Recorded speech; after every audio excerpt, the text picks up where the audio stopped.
ना, म्हणजे हा या मातीला लागलेला कलंक आहे. मी कलंक शब्द मागे बोललो होतो तर खूप झोमला होता. कोणाला बोललो होतो तुम्हाला माहिती आहे.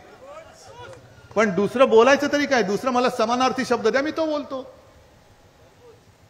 नाही नाही, आता जे बोललो तो इथल्या ज्यांनी आपल्या सगळ्या डाव्या परिशिष्टाची चिरफाड करून जो उफराटा म्हणजे विक्षिप्त उलटा निर्णय दिला त्याच्याबद्दल बोलतोय. नाही तुम्हाला माहिती आहे, कारण तुम्ही त्यांचे गावकरी आहात, त्याच्यामुळे तुम्ही जास्त ओळखता त्यांना आणि त्यांचं वर्णन तुम्ही योग्य करू शकता. आम्हाला हल्ली दिसले ते, हल्ली म्हणजे पूर्वी आपल्यात होते. म्हणजे ज्याला काय म्हणाल तुम्ही, काय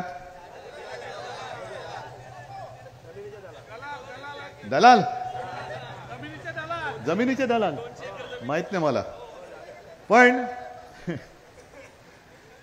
त्याने एक गोष्ट लक्षात ठेवलं पाहिजे की नशिबाने मोठी एक जबाबदारी दिली, असं नशीब कोणात नसतं. म्हणजे अध्यक्षांची एक परंपरा आहे, लोकसभा अध्यक्षांची एक परंपरा, विधानसभा अध्यक्षांची एक परंपरा, त्या परंपरेला साजेसं काम त्यांनी करायला पाहिजे होतं.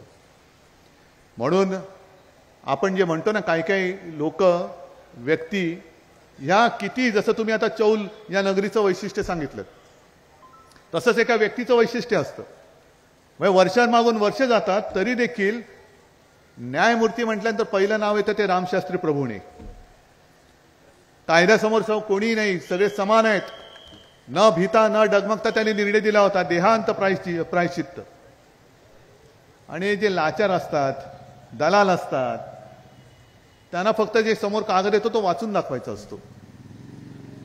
या सगळ्या गोष्टीचा आता कुठेतरी तुकडा पाडायची वेळ आलेली आहे. आता सुद्धा आज वृत्तपत्रात बातमी आलेली आहे की चंदीगडचा महापौर त्यांनी कसा जिंकला तुम्हाला कळलं ना. उघड उघड जणू काय तुम्ही नाहीच आहात. आपण नेहमी असं म्हणतो की मांजर दूध पिताना डोळे मिटून पिते, पण तिला हे माहिती नसतं जगाचे डोळे उघडे असतात. तर या बोक्यांना माहित नाही तुम्ही जे काय सत्तेचं दूध पिता आहात, जग बघते तुमच्याकडे, संपूर्ण जग बघते तुम्ही कसं पिताय.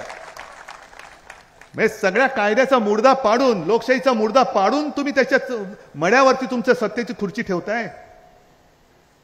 आणि आव काय म्हणतायत, मोठा आव म्हणतायत. आज आता सुद्धा मी मगाच्या सभेत बोललो, तुम्ही कदाचित ऐकलं असेल, या चॅनलवरनं ती बातमी प्रसारित झाली. आपल्या देशाचा म्हणजे निवडणूक पूर्वी एक बजेट द्यावं लागतं.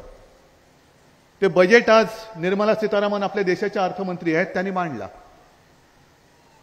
म्हणजे मी त्यांचं अभिनंदन केलं, कौतुक केलं, कारण त्यांना माहिती आहे की पुढच्या वर्षी, पुढच्या वेळेला बजेट मांडणारं सरकार आहे त्यांचं नसणार आहे. म्हणजे या सरकारचा शेवटचा अर्थसंकल्प मांडणारा मंत्री म्हणून त्यांची नोंद इतिहासात झाली आज. तरी देखील आज त्यांना कळलं, म्हणजे इकडे मोठ्या प्रमाणावरती महिला बसलेल्या आहेत, इकडे मोठ्या प्रमाणावरती पुरुष बसलेले आहेत. सगळे काय सुटाबुटातले आहात करे तुम्ही. जय आता अनंत गीते साहेबांनी वर्णन केलं की तुम्ही सगळे छोटे मोठे उद्योगधंदे तुमच्या शेवटी रोजीरोटीसाठी जे करावं लागते ते तुम्ही करता, पण तुम्हाला सुखाने खाऊ नाही द्यायचं.